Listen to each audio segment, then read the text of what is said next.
today I'm going through 10 things women can do on a daily basis to improve their egg quality. Whoa, does that sound like a lot of work?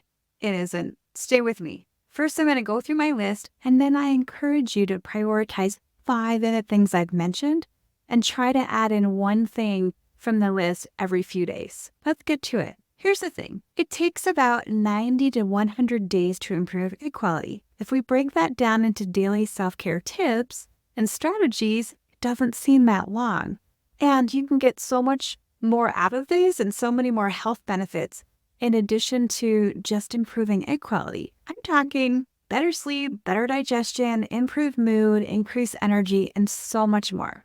Egg quality improves over 90 to 100 days because it takes about 3 months for an egg to mature before ovulation. During this period, working in healthy habits like proper nutrition, stress management, adequate sleep, and moderate exercise can enhance the environment, the womb environment, in which eggs develop, leading to improved egg quality and increased fertility potential. There's plenty of research to back how women can improve their egg quality by up to 67% just by focusing on specific fertility foods. Wow.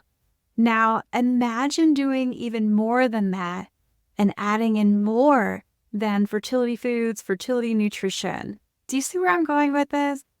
But first, I want to tell you a quick story about my recent patient, Elise. I started working with Elise after she and her husband went through 2 egg retrievals that produced 0 viable eggs for an egg transfer. Maybe you've been through this, so you know how heartbreaking this experience can be. Elise shared that it was the most stressful time of her entire life. Many of my patients and clients tell me it is beyond stressful, exhausting, frustrating, sad, confusing. It's also really expensive and tends to put a lot of stress on a couple's relationship. Conversations go from the joy in having a baby, planning a family, to should we use an egg donor? Should we use a surrogate? How do we even do that? Do we look into adoption? What are the next steps? If you've had these conversations, or if you don't want to have these conversations, please watch the rest of this video and also subscribe to my channel so you can get many more helpful videos for your fertility journey. I release weekly videos for all men and women who are trying to conceive and have infertility challenges. And I'll share Elise's results at the end as well. So really quick, before I get into 10 daily things you can do to get pregnant by increasing egg quality, if you don't know me, I'm Dr. Gina Terranoni. I'm a board-certified doctor of acupuncture and Chinese medicine, and I'm certified in women's healthcare as a practitioner in integrative medicine. I combine 2,000-plus-year-old medical practices with the latest scientific research. In the past 25-plus years, I've helped over 2,000 women and couples to become pregnant and have healthy babies. Stay around because all of my videos have at least one actionable health tip for you to take the same day that you want.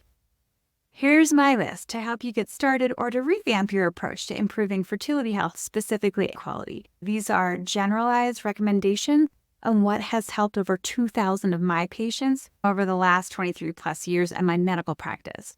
The best way to improve egg quality, whether you're trying to conceive naturally or you're using IVF or FET, is by getting personalized healthcare. Start with requesting my egg quality optimization checklist. Comment below egg 123 and I'll send that right over to you. Or if you don't want to go over a list and you're thinking, I want to be pregnant now or in the next 3 or 6 months, you can book a complimentary call with me to see what the best approach is for you based on your medical history. So you would get a personalized look and possibly a fertility health plan. Check the comments for the link to my direct calendar. Let's get started with the list. So number 1 to improve your egg quality is prioritizing sleep. This can be overlooked, and some women are like, oh, I don't sleep well, but I eat well. But let's look at this. We want to aim for at least 8 hours of quality sleep every single night. Avoid blue lights from screens an hour before bed. This includes phones. And create a relaxing bedtime routine. I call it a sleep hygiene routine. It's good to have soft lighting, maybe a warm bath or a shower, calming activities like reading, I don't think it's a good idea to exercise before bed because that gets you all amped up and elevated.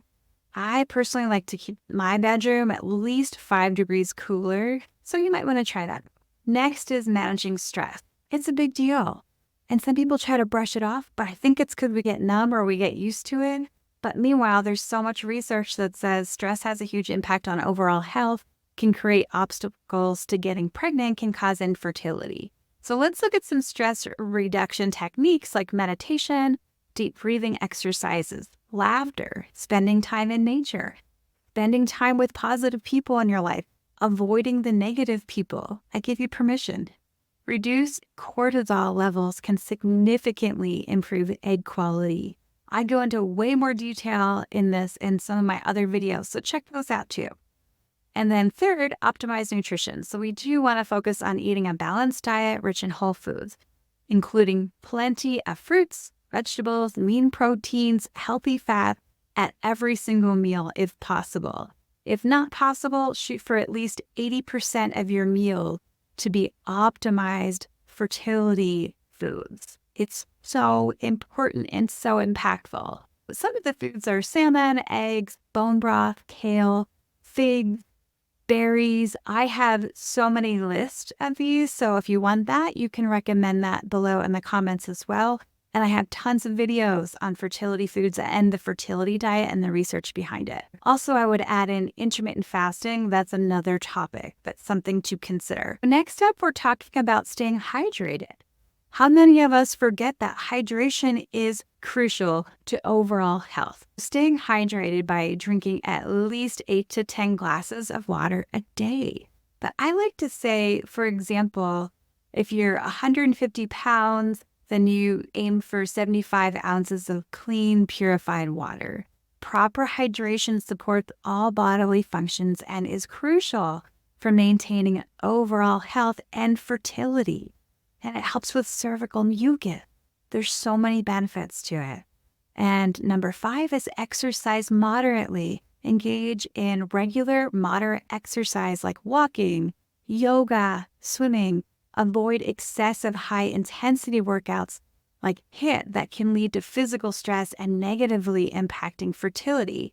This is very personal, so feel free again in the comments to ask me specifics, because if your body is used to certain types of exercise or stressful workouts, there's modifications that can be added in. If you haven't been on a regular routine, you've got to be extremely careful on how you add in, and I have plenty of plans for that. Please don't forget to subscribe to my channel so I can continue to make more videos for you. In fact, feel free to drop a request below, and I may be adding in your topic in one of the next videos.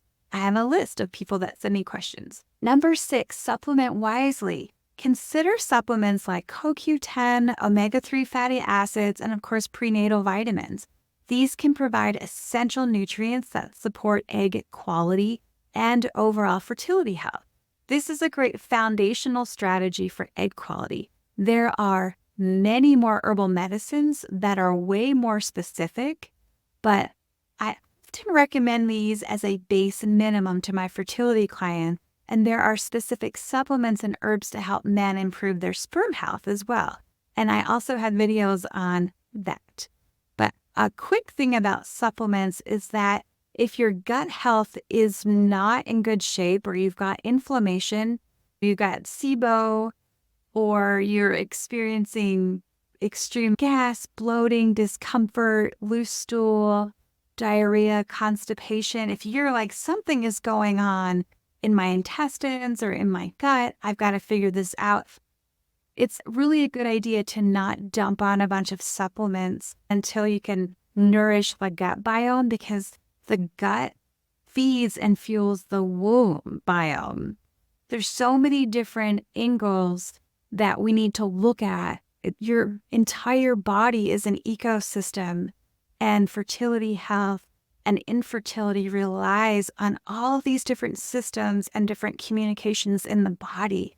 We're not just looking at the womb. We're looking at so many other things going on with the gut, but also looking at liver health and spleen health and kidneys. All of that can influence fertility health. And again, this is according to traditional Chinese medicine. I would love to dive deeper into that, but we are going on to number 7, avoiding toxins.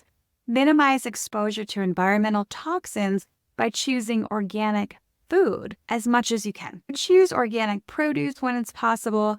Avoid plastic containers or look for BPA-free, and reduce the use of household chemicals. I have a full workbook how to get toxins and endocrine disruptors out of the home and out of the workplace. But it's really important. There's also the Dirty Dozen, if you've heard of that. I can link that in the comments. That gives an idea of foods that absolutely should be organic or not eaten. And then you can look at others that, as long as they're cleaned properly, that's okay. But think about berries like raspberries or blackberries or strawberries where they have little crevices. Anytime those fruits are sprayed with pesticides, it gets in there and it is near impossible to clean out. Number 8 is maintaining a healthy weight. Women do better when they're within 5 or 10 pounds of a balanced weight. Both underweight and overweight conditions can impact hormonal balance and egg quality. Focusing on a healthy diet and regular exercise can help maintain optimal weight. This can be easier said than done. I totally get this. If you would like to get personalized recommendations, if you're struggling in this area with either being overweight or underweight, can help. Number 7, we want to limit caffeine and alcohol. It's important to reduce or eliminate caffeine and alcohol from the diet because both can negatively impact hormone levels and egg quality. We want to opt for herbal teas and other healthy beverages instead. Even with herbal teas, they are a diuretic, so make sure to still drink plenty of water throughout the day. Herbal teas don't replace water intake. So you still want to aim for that half the body weight in ounces, or at least 8 to 10 glasses of purified water. And number 10 is practice mind-body techniques like acupuncture or yoga, mindfulness. All these can improve and help blood flow to all reproductive organs. They can help reduce stress, promote overall and general well-being, all of which enhance egg quality. I have specific videos on these as well, but don't forget to request my egg quality optimization checklist by commenting egg 123, and I'll send that right over to you. And like I said, if you want to go the fast line, then what is it in Walt Disney World? You go the VIP line. Look in the comments for how to book a consultation with me, and we can look at what's going on and what any red flags that may be going on with your health. I go much deeper into each of these fertility tips in several other videos that you can find right here on my channel. For now, the best thing to do is pick the top 5 that I went over. I went over 10. Pick 5, see what resonates with you, put them in your calendar, and start using them today. Use one today, add another one in every few days, and then you're on your way.